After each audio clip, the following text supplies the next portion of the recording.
আচ্ছা, একটু নতুন নতুন লাগে নাকি? আগে লিখে নেন, তারপরে বলতেছি। দর্জির ভাষায় এমন কিছু কিছু কথা আছে যেগুলো আমাদের কাছে এখন নতুন। এক নম্বরে মাপ লাগবে লম্বার মাপ, 2 নম্বর বডি, 3 নম্বর শেষ। লম্বার মাপটা তো আপনারা বোঝেন। একটা কুচি টেপ তৈরি করতে গেলে লম্বার মাপ নিতে হয় কোথা থেকে কোন পর্যন্ত। বাচ্চা আছে এখানে কারো? কারো বাচ্চা আছে? বাচ্চা নাই? সমস্যা নাই।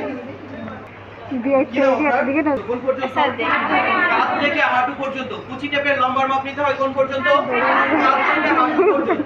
আমরা একটা বাচ্চার মাপে তৈরি করবো, শুধুমাত্র মাপটা দেখিয়ে দিলাম। কুচি টেপের লম্বার মাপ নিতে হয় কাঁধ থেকে। যদি কেউ হাঁটুর উপরে পড়তে চায়, পড়তে পারবে কিনা? যদি কেউ নিচে পড়তে চায় পারবে।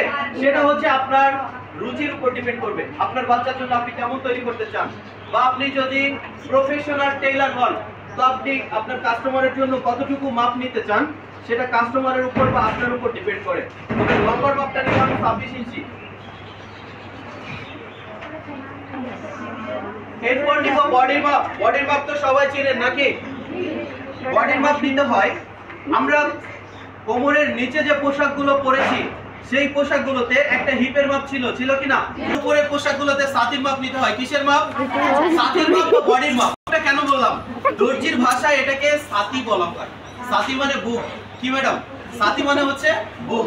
আমরা এটাকে অনেকে বডি বলি, অনেকে আবার বুকের মাপ বলি, অনেকে ছাতির মাপ বলি। তো আমরা দর্জির ভাষায় এটাকে ছাতির মাপ বলে থাকি। আপনাদের বোঝার সুবিধার্থে আমি আজকে বডির মাপটা লিখেছি। বডির মাপ নিতে হবে বুকের উপরে উঁচু স্থানের উপর দিয়ে ফিতাটাকে ঘুরিয়ে। বুকের উপরে সবথেকে উঁচু স্থানের উপর দিয়ে ফিতাটাকে ঘুরিয়ে যার যা হবে কত ইঞ্চি বেশি? 2 ইঞ্চি বেশি। হিপের মাপের মতো, কোমরের নিচের পোশাক হিপের মাপের মতো, উপরের পোশাকগুলোতে নিতে হবে বুকের উপর দিয়ে ফিতাটাকে ঘুরিয়ে যার যা হবে কত ইঞ্চি বেশি? 2 ইঞ্চি বেশি। কথা বলে না, কত ইঞ্চি? 2 ইঞ্চি। যদি কারো 22 ইঞ্চি হয় লিখতে হবে কত ইঞ্চি?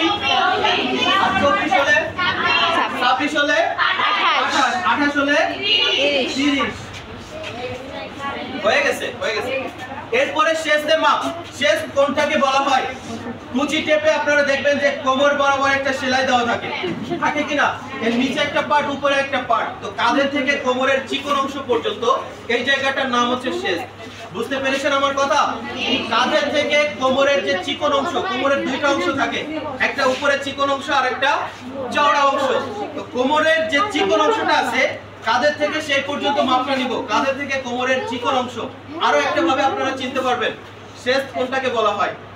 পাঁজরের যে হাড়টি আছে না, হাড়টির শেষ পর্যন্ত এই অংশটার নাম হচ্ছে শেষ।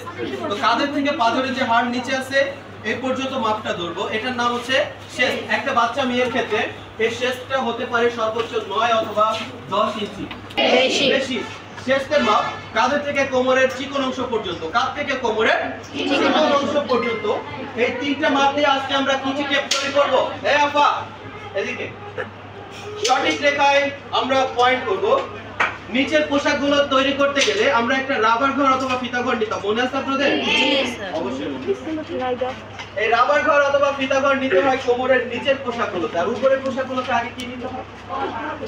গলা। রাইট, আগে নিতে হয় গলা। এই গলাটা আমরা সামনের গলা পিছন গলা দুইটা গলা সমান ধরবো, যার জন্য সামনের গলা পিছন গলা যদি একসাথে কাটি এটাকে বলতে হয় উভয় গলা। এটাকে বলি কি? উভয় গলা। মানে সামনের গলা পিছন গলা দুইটা গলা সমান। উভয় গলা আমরা নিতে পারি 3, 4 অথবা 5 ইঞ্চি। কত ইঞ্চি? 3, 4 অথবা 5 ইঞ্চি। সঠিক রেখায় একটি পয়েন্ট করব 4 ইঞ্চি। সঠিক রেখায় 4 ইঞ্চিতে একটি পয়েন্ট করব।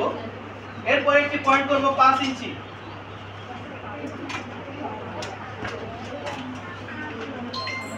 তারপর একটি পয়েন্ট করব 10 ইঞ্চি।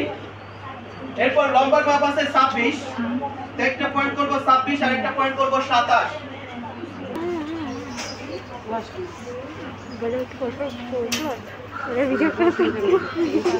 4 ইঞ্চি। 4 ইঞ্চির নাম উভয় গলা। উভয় গলা আমরা বয়স এবং উচ্চতা অনুসারে উভয় গলা নিতে পারি 3, 4 অথবা 5। উভয় গলা আমরা কত নিতে পারি? 3, 4 বা 5 ইঞ্চি। বয়স এবং উচ্চতা অনুসারে, কি অনুসারে? বয়স এবং উচ্চতা অনুসারে আমরা উভয় গলা নিতে পারি 3, 4 অথবা 5 ইঞ্চি। এরপর মনে করেছি 5 ইঞ্চি। এই 5 ইঞ্চির নাম বাংলা এটাকে বলা হয় বগল। চেনেন সবাই? চিনেন? দর্জির ভাষা এটার একটা নাম আছে, এটার নাম মহড়া। দর্জির ভাষা এটাকে কি বলে? মহড়া। যারা দর্জির কাজ জানেন তারা এই ভাষাগুলো বুঝতেছেন। যাই হোক, আপনারা তো সবাই নতুন টেইলার হবেন নাকি? এজন্য আমাদের ভাষাগুলো অবশ্যই বুঝতে হবে। 5 ইঞ্চি না মহড়া বা বগল, এই বগলের মাপটা কিন্তু সঠিক না হলে কি সমস্যা হবে? যদি বগলের মাপটা টাইট হয়ে যায়, হাত উঁচু করতে গেলে কি ফেটে যাওয়ার সম্ভাবনা থাকবে নাকি? আর যদি এটা একটু বেশি হয়ে যায়, বগলের মাপটা যদি বেশি হয়ে যায়, তখন কি হবে? দাদুর পাঞ্জাবির মতো। যাই হোক, এজন্য আমাদের মহড়ার মাপটা নিতে হবে সঠিক মাপে। তাহলে আমি এখানে 5 ইঞ্চি কেন নিলাম? প্রশ্ন তো করতে পারেন স্যার, তাহলে আপনি এখানে 5 ইঞ্চি কেন? 5 ইঞ্চিটা কোথা থেকে আসলো? এই মহড়ার মাপটা আসবে বডির মাপ থেকে। আজকে বডির মাপ কত ইঞ্চি? 24 ইঞ্চি। মহড়া নিতে হবে বডির মাপের 6 ভাগের 1 ভাগ, 1 ইঞ্চি বেশি। আজকে বডির মাপ 24, 24 কে 6 ভাগ করলে কত হয়? 4 ইঞ্চি। মহড়া বডির মাপের 6 ভাগের 1 ভাগ, 1 ইঞ্চি বেশি। এখানে 10 ইঞ্চির নাম শেষ। এই যে 10 ইঞ্চিতে পয়েন্টটা করেছি, এটার নাম শেষ। এই শেষ আজকে আমার মাপ আছে 9, কিন্তু এখানে 10 কেন নিলাম? কেন 1 ইঞ্চি বেশি নিব? একটা সেলাই থাকে যার জন্য আমরা 1 ইঞ্চি বেশি নিব। 1 ইঞ্চি অবশ্যই বেশি নিতে হবে, কারণ সেলাইয়ের জন্য 1 ইঞ্চি চলে যাবে। শেষের মাপের থেকে 1 ইঞ্চি বেশি। এখানে যদি আমার আজকে শেষের মাপ 10 হতো, আমি এখানে কত নিতাম? 11। যদি এখানে 8 হতো, আজকে কত নিতাম? 9। লম্বা থেকে কত ইঞ্চি বেশি? 1 ইঞ্চি বেশি। এবার জরিপ রেখা যে দুইটা পয়েন্ট করলাম, জরিপ রেখা পয়েন্ট করেছি 2 ইঞ্চি। কত ইঞ্চি? 2 ইঞ্চির নাম ফুট গলা। এই ফুট গলা কোনটাকে বলা হয়? উভয় গলা তো আমরা বুঝেছি। এই যে গলার উপর থেকে শুরু করে নিচের দিকে কতটুকু ফাড়া থাকবে, এটার নাম গলা। তাহলে 2 ইঞ্চির নাম ফুট গলা। ফুট গলা কোনটাকে বলা হয়? এই পাশের গলা থেকে এই পাশের গলার দূরত্ব, মাঝখানে কতটুকু জায়গা থাকবে, এটার নাম হচ্ছে ফুট গলা। এটার নাম কি?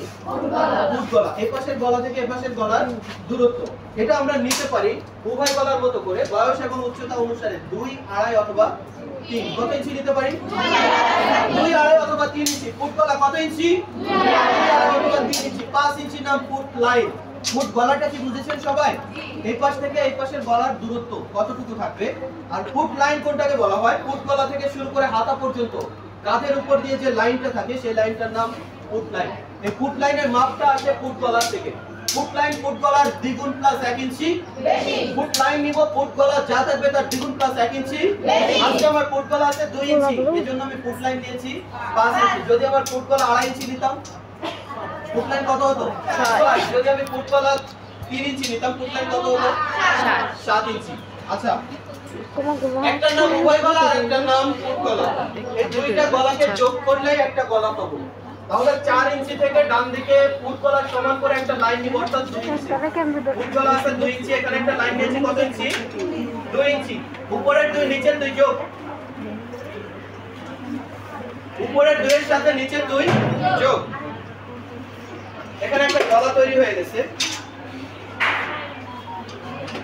উভয় গলার সাথে ফুট গলাকে যোগ করব।